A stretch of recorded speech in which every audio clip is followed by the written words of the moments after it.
আসসালামু আলাইকুম রহমতুল্লাহ। বন্ধুরা, এই যে বইটা দেখতে পাচ্ছেন আমার লিখিত বই এলাজুল আমরজ। আজকে আমরা এই কিতাবের 206 নম্বর পৃষ্ঠা থেকে একটা রুকিয়া নিয়ে আলোচনা করতে যাচ্ছি।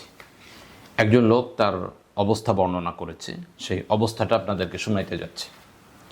একজন যুবক, তার প্রচুর পরিমাণে স্বপ্নদোষ হওয়া শুরু হয়, যার ফলে এই যুবক বলেন যে আমার বারবার গোসল করা এটা আমার জন্য সমস্যার কারণ হয়ে দাঁড়ায়, যেটা আমার জন্য সম্ভাবই হচ্ছিল না। পেরেশানির মধ্যে পড়ে যাচ্ছিল। স্বাভাবিক অবস্থায় বারবার স্বপ্নদোষ হলে পুরুষেরা মানসিকভাবেও দুর্বল হয়ে পড়ে, শারীরিকভাবেও দুর্বল হয়ে পড়ে, এবং এর পাশাপাশি তার চেহারার মধ্যে ফ্যাকাশে ভাব, চোখের পাশ দিয়ে কালো হয়ে যাওয়া, মনের দিক দিয়ে একেবারে দুর্বল হয়ে যাওয়া, একা একা থাকতে ভালো লাগা, এইরূপ সমস্যা দেখা দেয় যদি কারো প্রচুর পরিমাণে স্বপ্নদোষ হওয়া শুরু হয়। তো এই লোকটার স্বপ্নদোষ হওয়ার কারণে তিনি একজন নেককার লোককে, দিনদার লোককে তিনি এই বিষয়টা জানাইলেন। তো এইবার ওই নেককার লোকটা তাকে পরামর্শ দিল যে তুমি আমার এই কথাগুলো ফলো করতে পারো, তাহলে তোমার সমস্যাগুলো চলে যাবে। কথাগুলো কি? তিনি বললেন যে তুমি যখন বিছানায় যাবে ঘুমানোর জন্যে, তো বিছানায় যাওয়ার সাথে সাথে সূরা তারিকের শুরু থেকে শুরু করে 10 নম্বর আয়াত ফামা লাহু মিন কুওয়াতি ওয়ালা নাসির এই পর্যন্ত ইখলাসের সাথে পাঠ করে ঘুমিয়ে যাবে। এভাবে যদি এই আমলটা চলমান করো তাহলে আশা করা যায় তোমার সমস্যাগুলো চলে যাওয়ার কথা। এবার এই যুবক বলেন যে আমি তার এই কথাগুলো অনুসরণ করে আমল করা শুরু করলাম।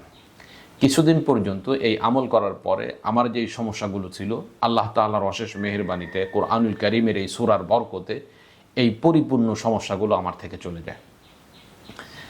এখন যেই সমস্ত যুবকদের এই সমস্যাগুলো দেখা দিচ্ছে, লজ্জার কারণে কাউকে বলতে পারতেছেন না, আপনার জন্য হতে পারে এই রুকিয়াটি সব থেকে উৎকৃষ্ট, সব থেকে চমৎকার।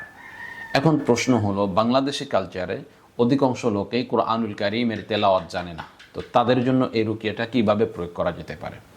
এদের জন্য করণীয় হলো, সে যদি সূরা তারিক তেলাওয়াত করতে না পারে তো একজন আলেম বা কারি সাহেবের মাধ্যমে এই সূরা তারিকের শুরু থেকে শুরু করে 10 নম্বর আয়াত পর্যন্ত তারতিলের সাথে ভালোভাবে তেলাওয়াত করে এটা মোবাইলে রেকর্ড করে নেবে।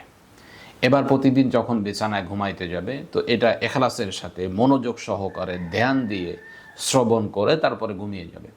এভাবে যদি কিছুদিন এই আমলটা চলমান রাখে, আমি আল্লাহ তাআলার কাছে আশাবাদী তার যেই সমস্যাগুলো হচ্ছে এই সমস্যাগুলো অতি দ্রুতই চলে যাবে ইনশাআল্লাহ। তো আজকে এ পর্যন্তই, দেখা হবে অন্য কোনো দিন অন্য কোনো বিষয় নিয়ে। আসসালামু আলাইকুম ওয়া রাহমাতুল্লাহ।